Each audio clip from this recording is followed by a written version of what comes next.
My name is Inspector Sophie Kristenson. I investigate some of the cases which befall Pendleton.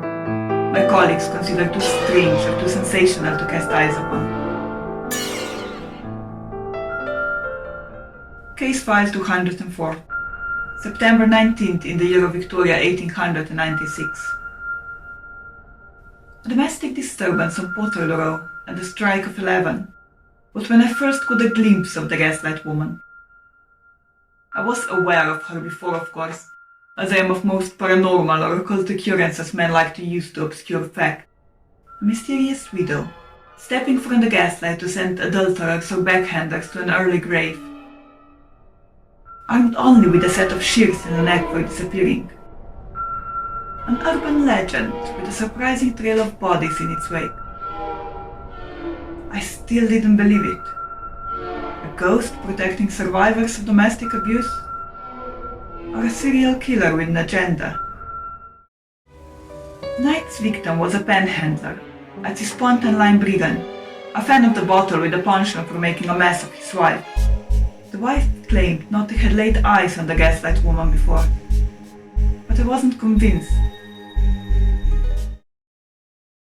I followed the Gaslight Woman green glow through the rookeries, past the docklands and into the Chinese quarter. It was there that I lost her. But that was not the end of the story.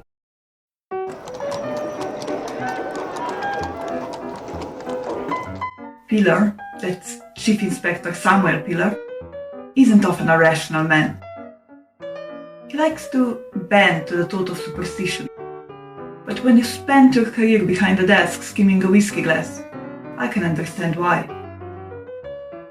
It's easier to say it's a spook or some demon or another Spring Hill Jack than to say that a woman is taking a pair of scissors to men on the streets.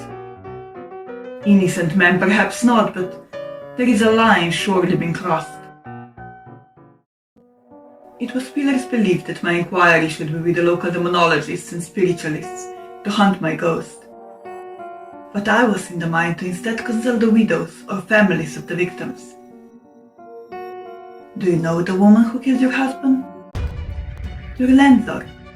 He was killed by a woman, was he not? Curiously, not one of them claimed to have seen the killer, the Green Lady. But then, I never asked them that question. I've only asked if they have seen the woman. Never once I inferred that she was green or glowing. One by one they fell into my snare. Each woman knew it was the Green Lady that saved them. Sensationalism? Word of mouth? Or conspiracy?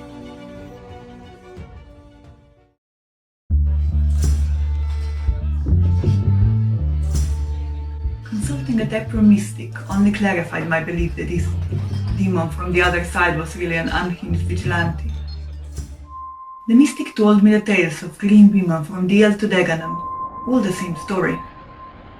She comes in the night to right the wrongs of men, with a pair of scissors and a crack of thunder.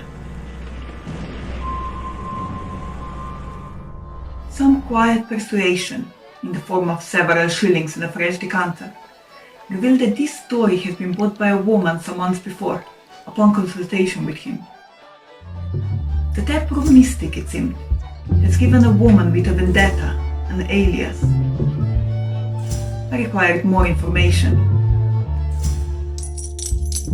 He took another shilling and some more physical coercion, in a form of broken toe, and he refused. The woman's name was Mary Ten, a gardener at DISRAELI Park. Her husband had left her for dead over a sleeping rope after an evening in the King's Head. She went to the constabulary and they did note about the attack. In their mind, it was only the ramblings and hysterics of another woman. If she'd come to me, I would have brought her husband to the gallery rather than allow her the mindset to bring justice to him herself.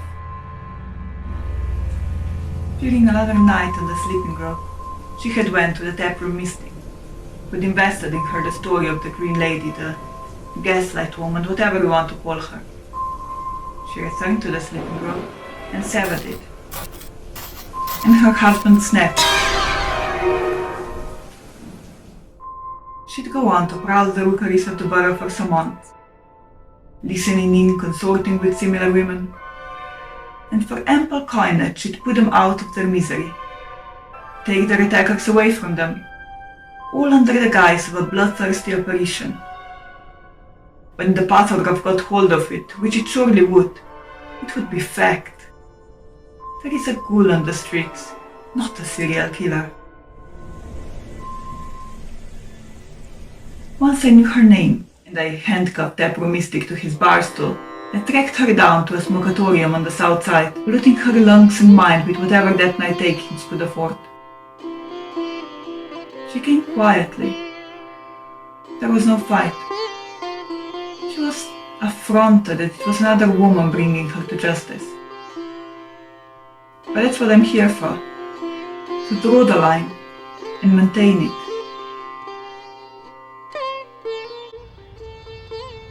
Her most impressive feat was her glow. She might have bought the story of the Gaslight Woman, but she'd become it. She painted her overcoat with a kind of gel used to illuminate plants at night, for working in the dark when the DISRAELI park was closed to the public. A genius invention, and a disappointment. She could have been someone if she hadn't made her ill choice. But that's not her fault. Not her fault that her voice wasn't heard.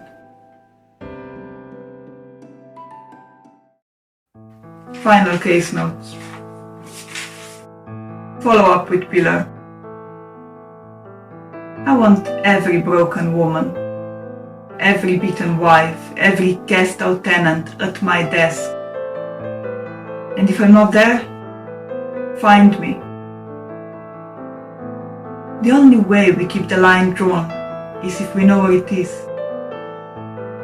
The only way we keep the Gaslight Woman off the streets is if we illuminate them